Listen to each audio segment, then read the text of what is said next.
One.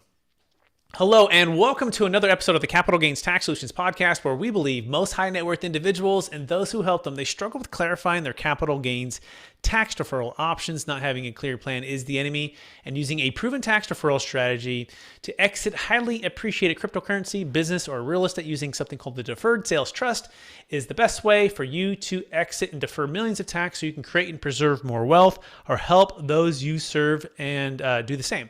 Hey, I'm your host, Brett Swarts. In each episode, I'm joined by some of the best real estate, financial, wealth, and crypto minds in the world, where they share their ideas, deal stories, and inspiration. So together we can make complex tax deferral strategies simple and passive income plans achievable. By the way, we're also streaming on expertcresecrets.com for those out there. Thank you for listening.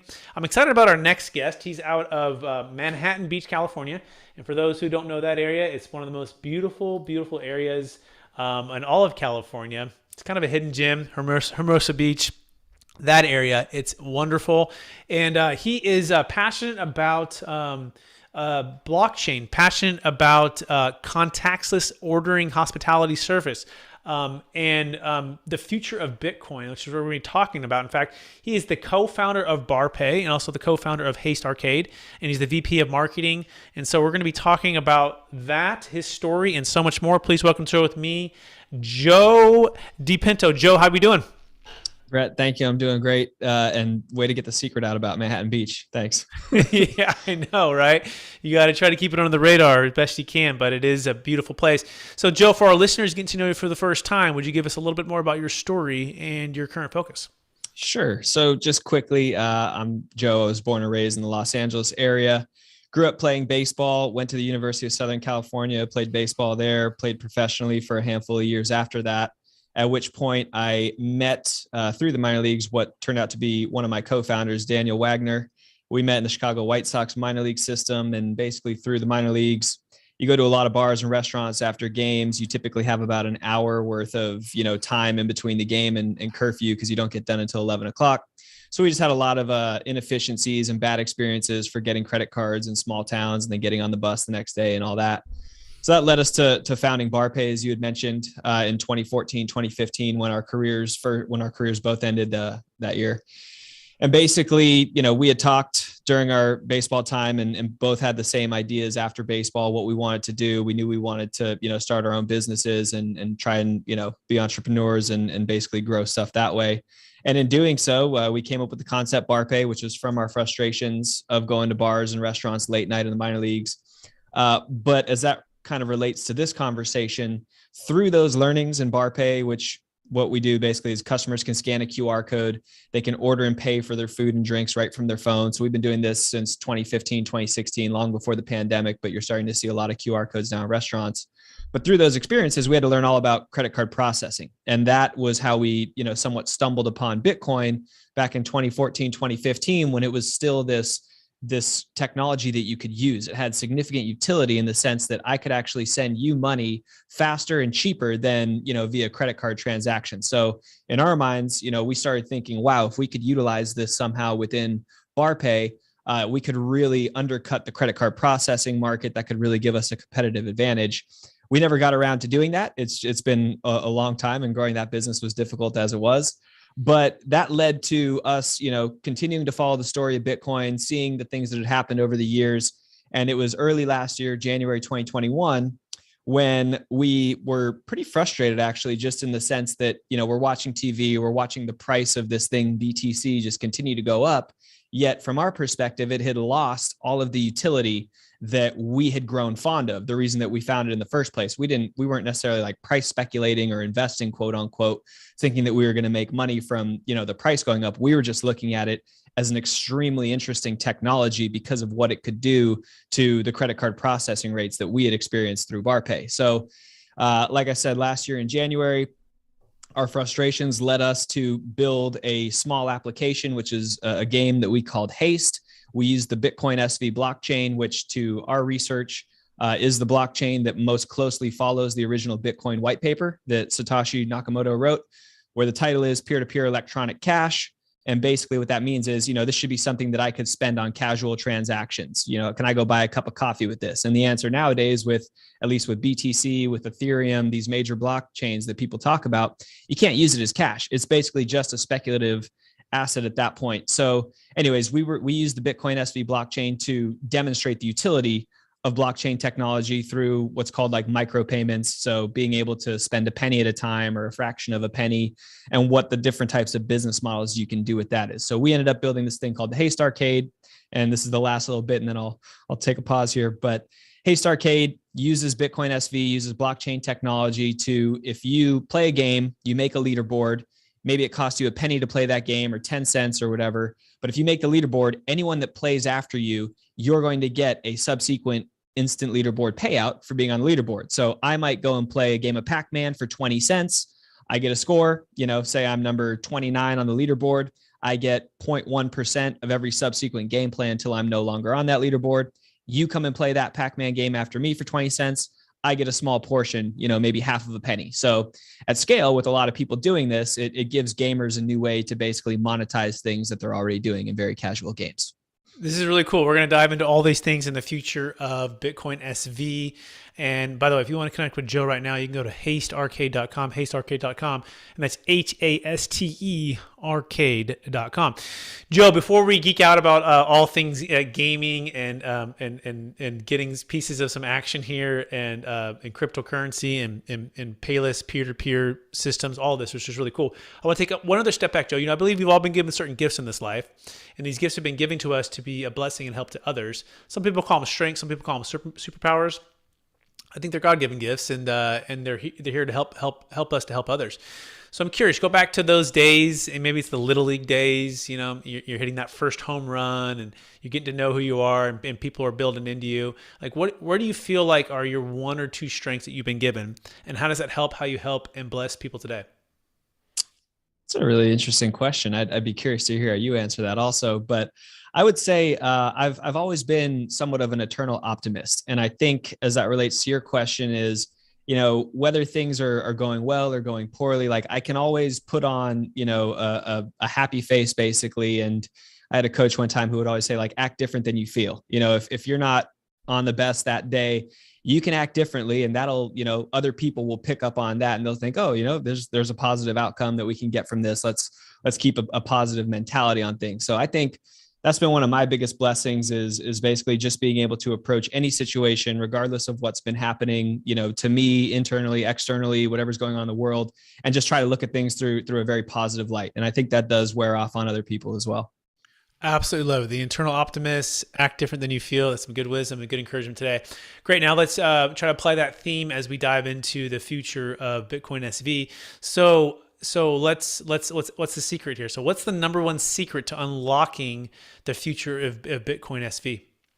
I think it's learning about it. I think that a lot of people, who have gotten in the crypto space within the last few years, misled is a strong word, but I'm going to use it. I think they've been misled by the mainstream narrative that's kind of been developed around BTC, which for those that are listening, BTC is the ticker symbol for what most people think is Bitcoin. It's trading, around $40,000 right now. And it's the main one. It's the one that most people have heard of.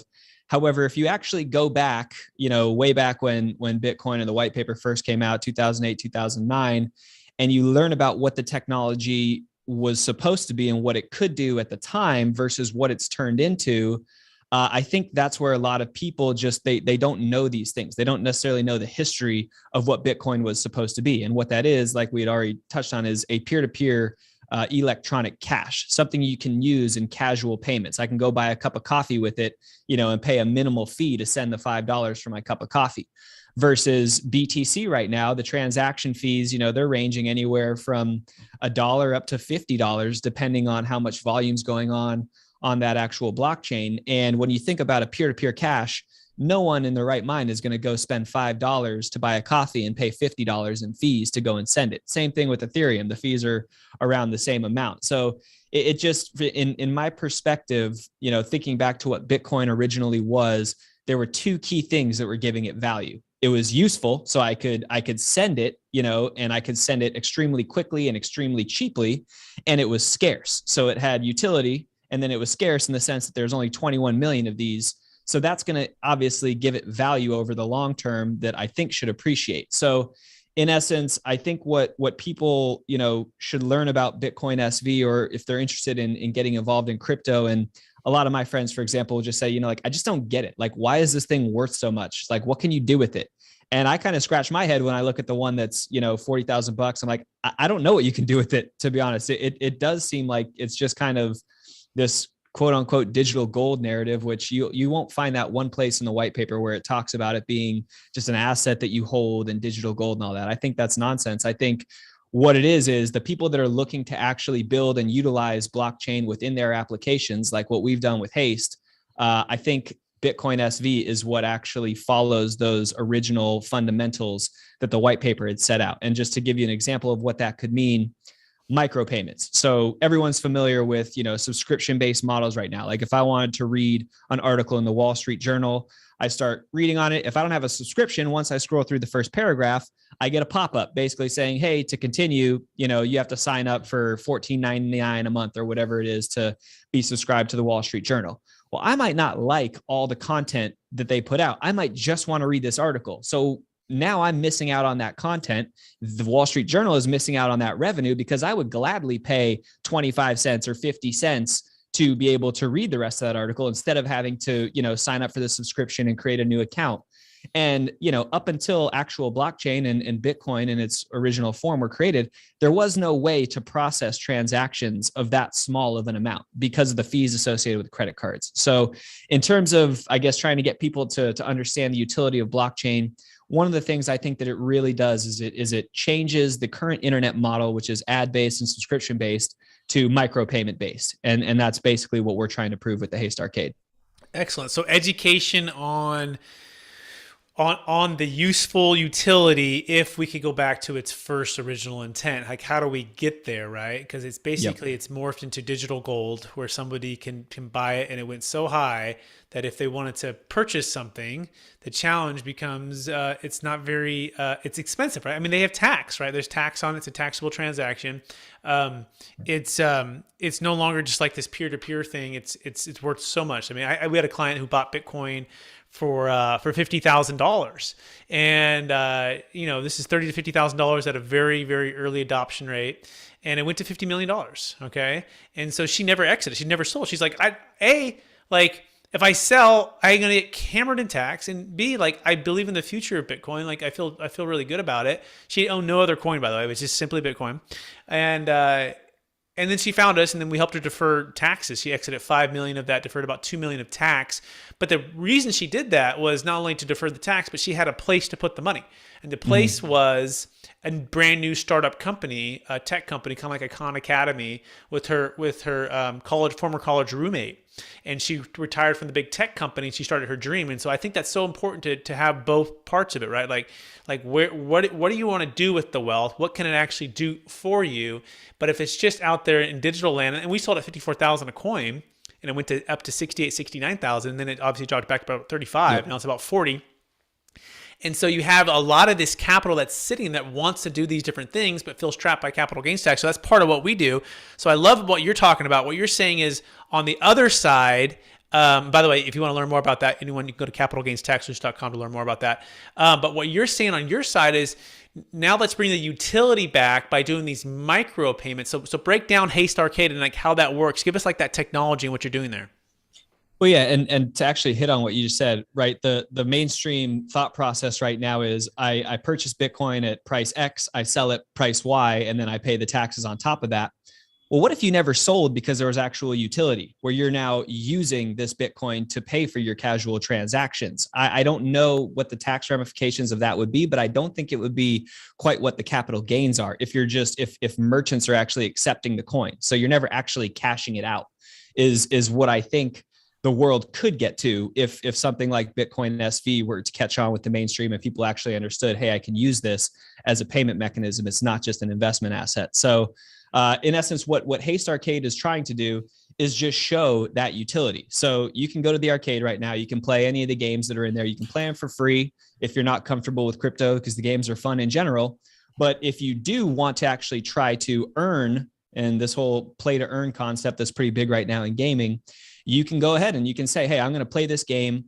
I'm going to spend a penny to play it, or I'm going to spend 25 cents or a dollar or $10, whatever your appetite is. But let's just go with the penny example.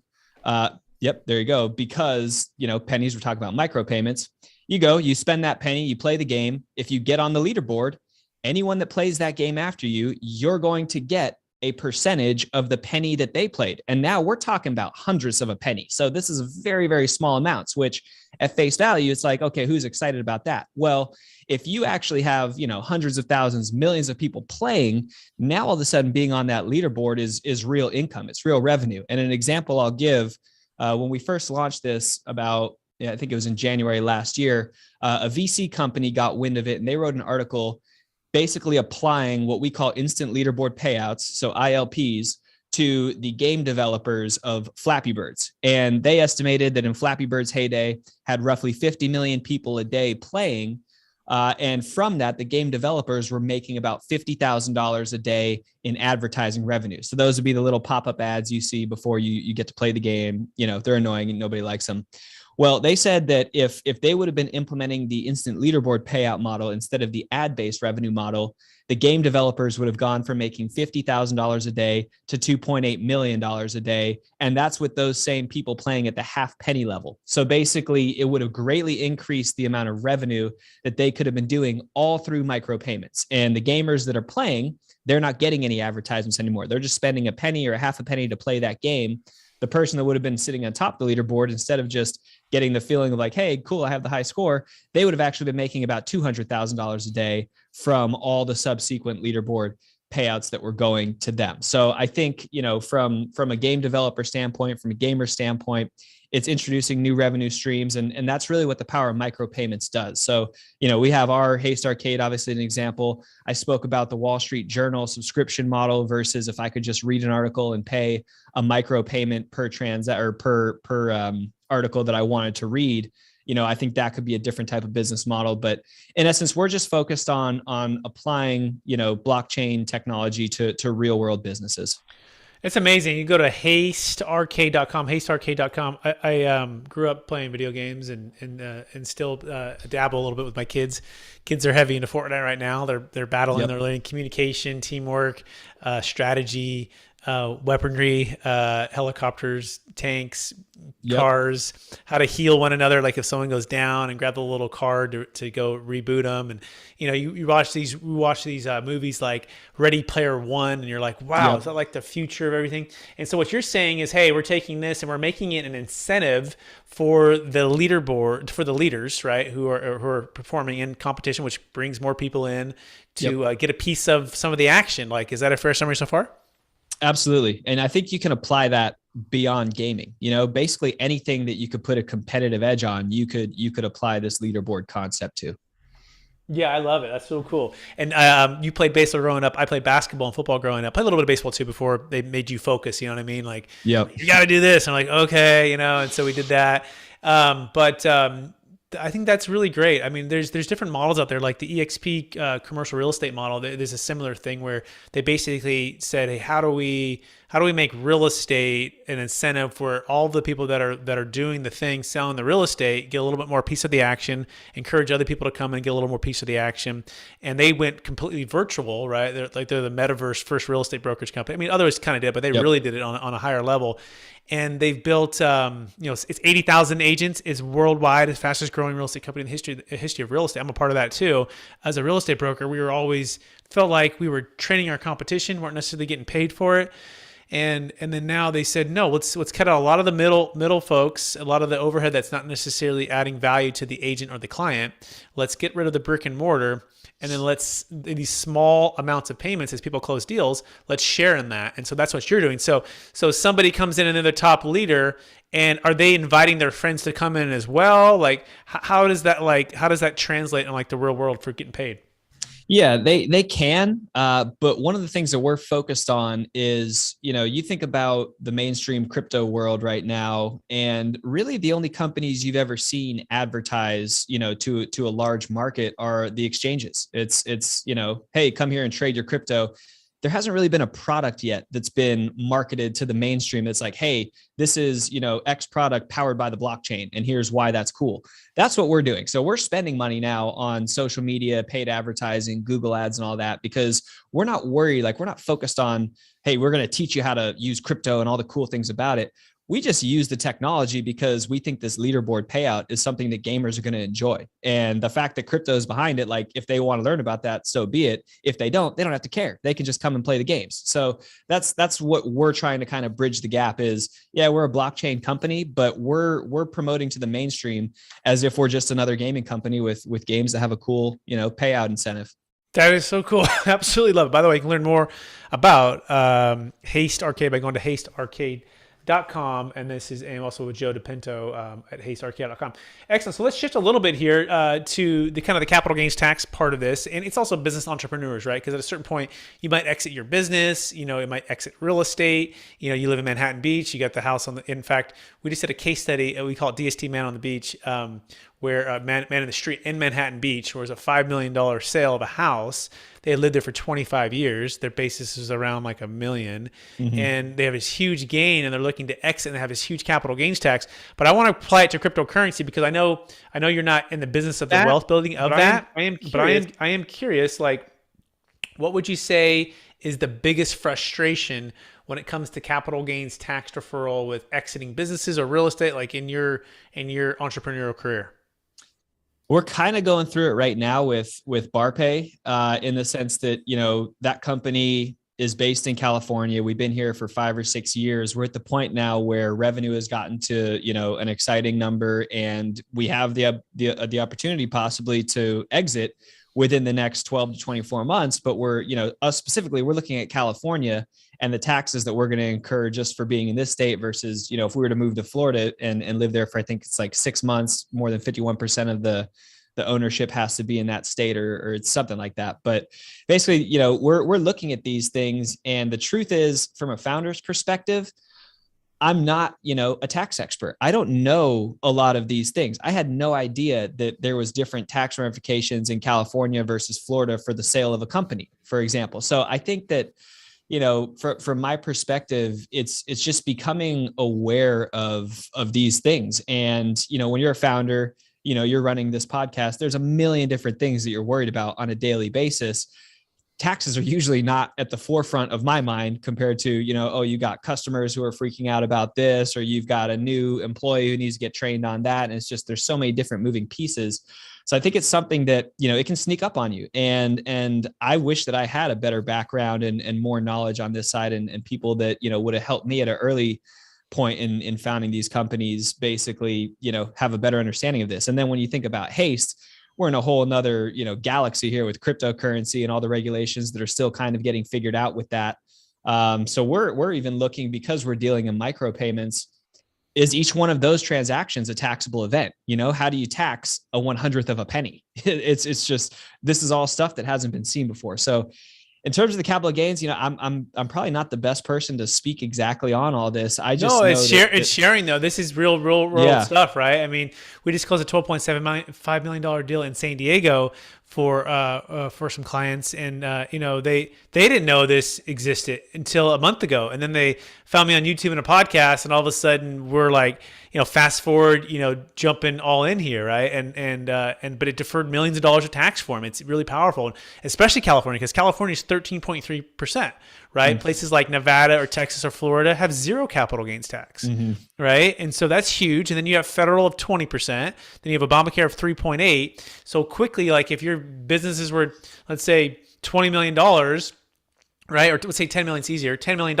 California, it's like 37 to 40%. And you have, especially if it's a tech startup and it's a zero basis, I mean, that's huge. Now you can defer all that and you can invest into crypto or businesses or real estate, all tax deferred, and people's minds explode. But we do this with IRAs and 401ks, right? We do it with 1031 exchanges. Yep. But you're right. The key is hiring the who, not being the how. And the key with the founders and the entrepreneurs we work with is go make the business, go grow it. When you go to exit, we'll be there for you. And so if anyone wants to learn more about that, then go to capitalgainstaxsolutions.com, capitalgainstaxsolutions.com to learn more about that. That being said, are you ready, Joe, for the lightning round? Yeah, let's go for it. All right. Knowing what you know now, if you go back to your 25-year-old self or your 20-year-old self, what's the one golden nugget you make sure to tell yourself to do? Learn how to program. I like that. Number two, Learn what's how the to number one program. book you've recommended or gifted most in the past year? The 48 Laws of Power. And that's, if you have a dark side, it's pretty powerful stuff. It's probably good to know either way, but. Perfect. 48 Laws of Power. Question number three, what are you most curious about right now? I mean, we're on capital gains tax podcast. I'm very curious as to what else I could learn about this. Obviously, I'm kind of a rookie in the space, but yeah, I don't know. Programming again is something that I've been trying to do for the last year or so. My co-founder Dan, he started programming about 3 years ago, and it's been amazing to see the progress he's made and what he can do now. I think it's just a fascinating language that, looking to the future, I think people will need to basically have that type of skill if they're going to want to be in some type of, significant capacity in the working place. Excellent. Yeah, it makes me want to get my kids going into some programming. I mean, they're doing like the Minecraft stuff, and I guess I've heard that's like good for their brains if they're looking to get into computers kind of stuff. So, next question is this: what's your favorite leadership quote or theme that you strive to live by? Michael Jordan once said, "Fear is an illusion." And I remember reading that when I was like a little kid, but it kind of clicked more recently within the last couple of years. Fear is an illusion. And it really is. It's just your mind, kind of taking control of your thoughts instead of the other way around. Excellent. Second to last question. If you could go back in history, meet with one person in baseball, we're going to make it specific, who would it be and why? Wow. I'll say Mickey Mantle, a guy could really play and seemed like he liked to party a little bit. So he'd be an interesting one. Yeah. I was just down in San Diego at the Hotel del Coronado, and they had a picture of Babe Ruth sitting with, I don't know, some president or something on the wall. It's a historic building, and it's like everyone visit it. And I was just like, wow, that would be pretty cool to like be here when Babe Ruth is here, right? It's pretty cool. Awesome. Last question, Joe. After all your success, growing your businesses that you've grown, helping the people that you've helped, playing baseball on a high level like you did, how do you stay centered in your values, and how do you stay encouraged? What's like the number one habit you're practicing to make sure you're charging forward to reach new heights? I think it's consistency. So having like a routine on a daily basis that you can basically fall back on. So those are your fundamentals, and then perseverance. I think that's, especially in the entrepreneur world, if you can persevere, I think you can basically do anything. Fantastic. Joe, for those who want to get in touch with you, what's the best place for them to find you? You can email me, joe@hastarcade.com. You can find @Hastarcade on Twitter or on Instagram. We're fairly active. Joe, I want to thank you for being on the show. It's Joe DePinto. I want to encourage you to keep using the gifts and talents you've been given, such as being an internal optimist, but more so than not just having that, but acting on that even when you don't feel like it, right? Encourage us to do the same and keep making a difference in the world, what you're doing. So cool. I love what you're doing. Keep it up. And I want to also thank our listeners for listening to another episode of the Capital Gains Tax Solutions podcast. As always, we believe most high net worth individuals and those who help them, they struggle with clarifying their capital gains tax deferral options. Not having a clear plan is the enemy, and using a deferred sales trust to exit your highly appreciated business, real estate, cryptocurrency, all tax deferred, is an amazing way to create and preserve more wealth. You can go to capitalgainstaxsolutions.com to learn more about that. We also have our free mastermind masterclass on the deferred sales trust. You can come and join us on a Zoom where we chat and geek out about the deferred sales trust and how it works, what it is. Download our free ebook. And then also on the way, we're very close to releasing the Building a Tax Deferral Exit Strategy. It is my first book with a lot of really smart people in the book as well. And it's the proven playbook for unlocking your ideal wealth plan when selling assets of any kind for yourself or your clients. So look for that to drop soon on Amazon and on the website, capitalgainstaxsolutions.com. Remember, all the expert CRE secrets people, we also appreciate you out there. We can't wait to connect with all of you. Please go to our YouTube channel, subscribe, rate, review, all of this. Give it a